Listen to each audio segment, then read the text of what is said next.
Assalamualaikum warahmatullahi wabarakatuh. Perkenalkan, nama saya Siti Supiati dari jurusan Pendidikan Teknik Sipil dan Perencanaan.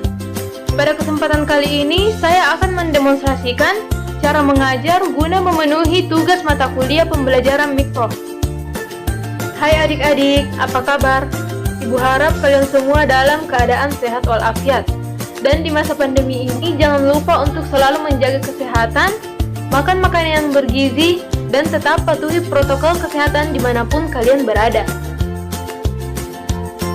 Baik adik-adik, langsung saja kita akan memulai mata pelajaran pada hari ini, yaitu mengenai faktor-faktor yang mempengaruhi struktur bangunan berdasarkan kriteria desain dan pembebanan.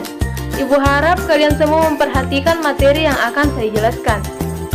Baik, pada kesempatan kali ini, adapun kompetensi dasar yang akan kita capai yaitu 3.2 memahami faktor-faktor yang mempengaruhi struktur bangunan berdasarkan kriteria desain dan pembebanan. Baik, adapun tujuan pembelajaran kita pada kali ini yaitu 1. Diharapkan siswa dapat memahami mengenai satuan struktural bangunan. Yang kedua, diharapkan siswa dapat mengetahui faktor-faktor yang mempengaruhi struktur bangunan berdasarkan kriteria desain. Dan yang ketiga, diharapkan siswa dapat mengelompokkan faktor-faktor yang mempengaruhi struktur bangunan berdasarkan pembebanan. Pertama-tama, saya akan menjelaskan mengenai satuan struktural utama pada bangunan. Satuan struktural utama pada bangunan adalah struktur minimum yang digunakan pada konteks bangunan gedung, yang dapat dipergunakan baik secara individual maupun secara berulang. Satuan struktural utama pada bangunan itu terdiri dari kombinasi elemen-elemen linear atau garis, bidang atau permukaan, vertikal maupun horizontal, dan tunggal maupun rangkaian rangka. Adapun satuan struktural bangunan yang biasa kita jumpai yaitu 1. Sistem yang membentang secara horizontal. Yang kedua, sistem yang membentang secara vertikal. Yang ketiga, sistem tumpuan lateral. Nah, adik-adik, pada gambar di atas merupakan sebuah contoh dari struktur utama bangunan. 4 kolom beserta permukaan bidang kaku yang ditempuhnya membentuk sebuah volume ruang tertentu. Nah, adik-adik, berikut merupakan bagian dari faktor yang mempengaruhi struktur bangunan. Faktor yang mempengaruhi struktur bangunan itu terbagi atas 2, yaitu berdasarkan kriteria desain dan berdasarkan pembebanan. Dari kriteria desain ini terbagi atas 4 kriteria desain struktur. Yang pertama yaitu kemampuan layan, yang kedua efisiensi, yang ketiga konstruksi, dan yang keempat ekonomis. Dari kemampuan layan ini terbagi lagi menjadi 3 kriteria, yaitu kriteria kekuatan, yang kedua variasi kekakuan struktur, dan yang ketiga, gerakan pada struktur berkaitan deformasi. Selanjutnya yaitu faktor yang mempengaruhi struktur bangunan berdasarkan pembebanan. Dari pembebanan ini terbagi atas 2 gaya, yaitu gaya statis dan gaya dinamis. Dari gaya statis ini terbagi atas 3 beban, yaitu yang pertama beban hidup, yang kedua beban mati, dan yang ketiga beban akibat penurunan atau efek termal. Dan dari gaya dinamis ini terbagi atas 2 beban, yaitu beban angin dan beban gempa. Faktor yang mempengaruhi struktur bangunan berdasarkan kriteria desain. Untuk melakukan desain dan analisis struktur, perlu ditetapkan kriteria yang dapat digunakan untuk menentukan bahwa struktur sesuai dengan manfaat penggunaannya. Adapun beberapa kriteria desain struktur seperti yang saya jelaskan tadi pada bagan, yaitu yang pertama kemampuan layan, yang kedua efisiensi, yang ketiga konstruksi, dan yang keempat ekonomis. 1. Kemampuan layan atau service ability. Kemampuan layan atau service ability merupakan kemampuan struktur dalam memikul beban rancangan secara aman, tanpa kelebihan tegangan pada material, dan mempunyai batas deformasi dalam batas yang diizinkan. Kemampuan layan meliputi 3 bagian. Yang pertama, kriteria kekuatan, yang kedua, variasi kekakuan struktur, dan yang ketiga, gerakan pada struktur berkaitan dengan deformasi atau perubahan bentuk. Kriteria kekuatan. Kriteria kekuatan merupakan pemilihan dimensi serta bentuk elemen struktur pada taraf yang dianggap aman, sehingga kelebihan tegangan pada material, misalnya ditunjukkan adanya keretakan itu tidak terjadi. Berikut merupakan contoh gambar kolom yang mengalami keretakan. Selanjutnya yaitu variasi kekakuan struktur. Variasi kekakuan struktur memiliki fungsi untuk mengontrol deformasi yang diakibatkan oleh beban. Deformasi merupakan perubahan bentuk bagian struktur yang akan tampak jelas oleh pandangan mata, sehingga sering hal yang tidak diinginkan itu terjadi. Kekakuan sangat tergantung pada jenis, besar, dan distribusi bahan pada sistem struktur. Untuk mencapai kekakuan struktur seringkali diperlukan elemen struktur yang cukup banyak bila dibandingkan untuk memenuhi syarat kekuatan struktur. Selanjutnya yaitu kriteria gerakan pada struktur yang juga berkaitan dengan deformasi. Kecepatan dan percepatan aktual struktur yang memikul beban dinamis dapat dirasakan oleh pemakai bangunan dan dapat menimbulkan rasa tidak nyaman. Pada struktur bangunan tinggi terdapat gerakan struktur akibat beban angin. Untuk itu diperlukan kriteria mengenai batas kecepatan dan percepatan yang diizinkan. Kontrol akan tercapai melalui manipulasi kekakuan struktur dan karakteristik redaman.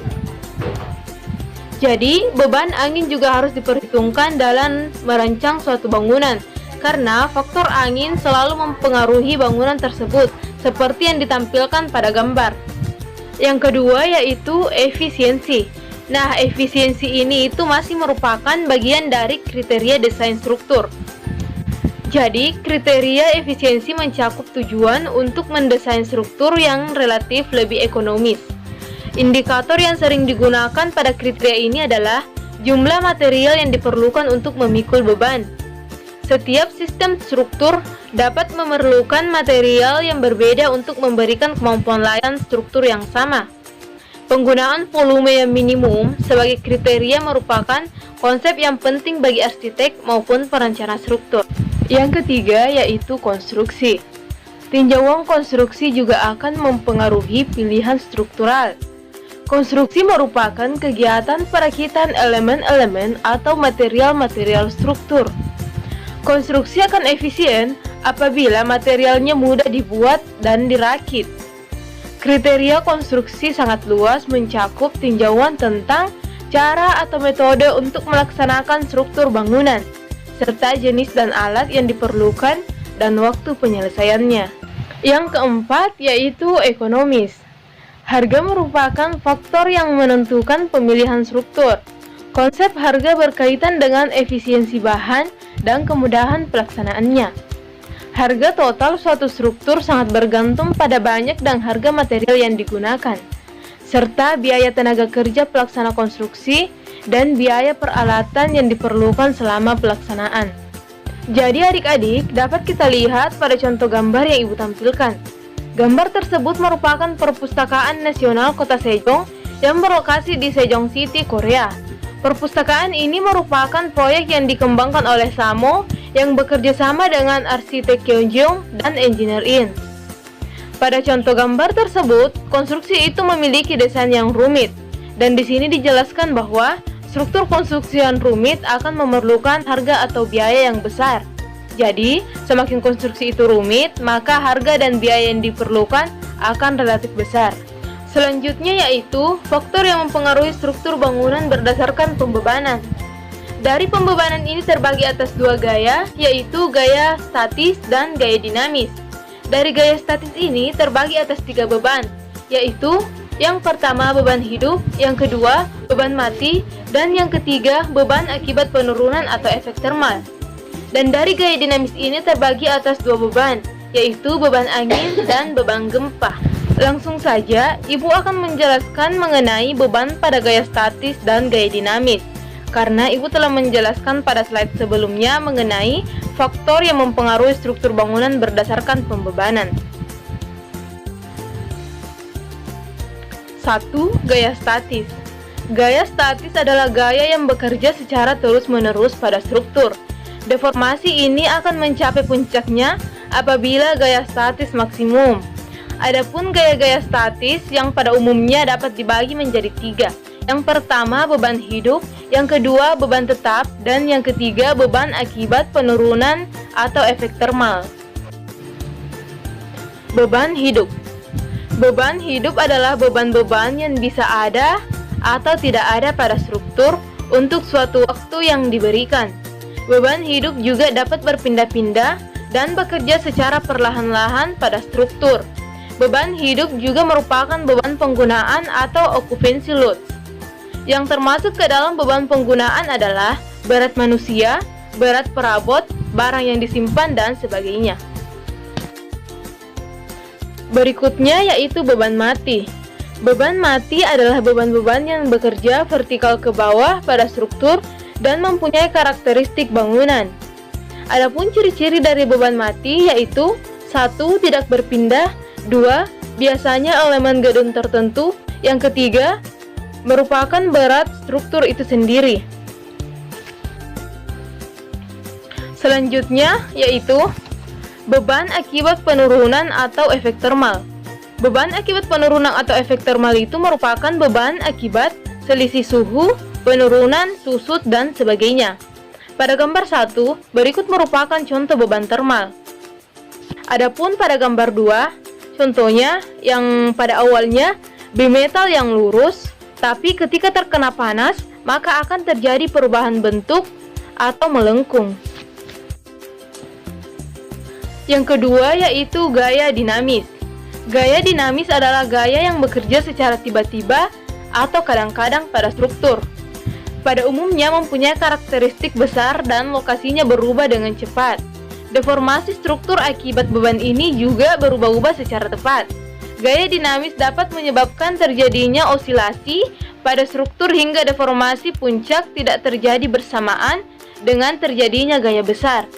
Gaya dinamis terbagi atas 2 beban, yaitu beban angin dan beban gempa. Beban angin.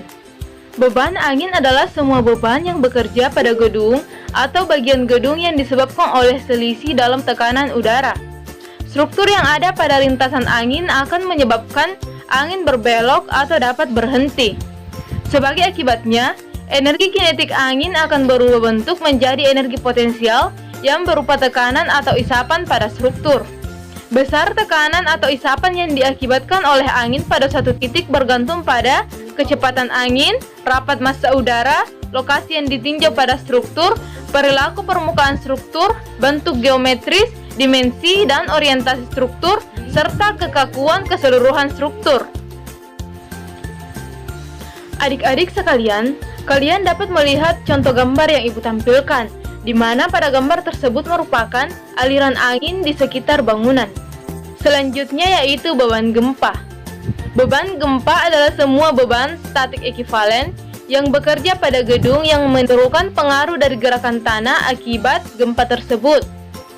Pada saat bangunan bergetar, timbul gaya-gaya pada struktur bangunan karena adanya kecenderungan dari massa bangunan untuk mempertahankan dirinya dari gerakan. Gaya yang timbul disebut gaya inersia. Besar gaya tersebut bergantung pada 8 faktor. Yang pertama, massa bangunan.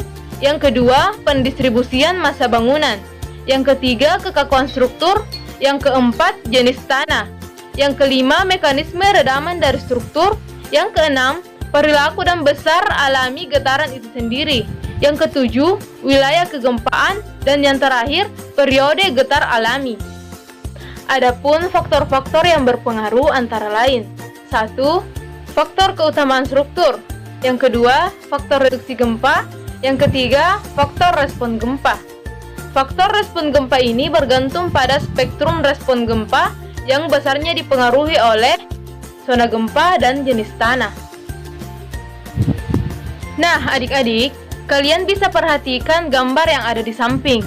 Gambar tersebut merupakan ilustrasi bangunan runtuh yang diakibatkan oleh gempa bumi.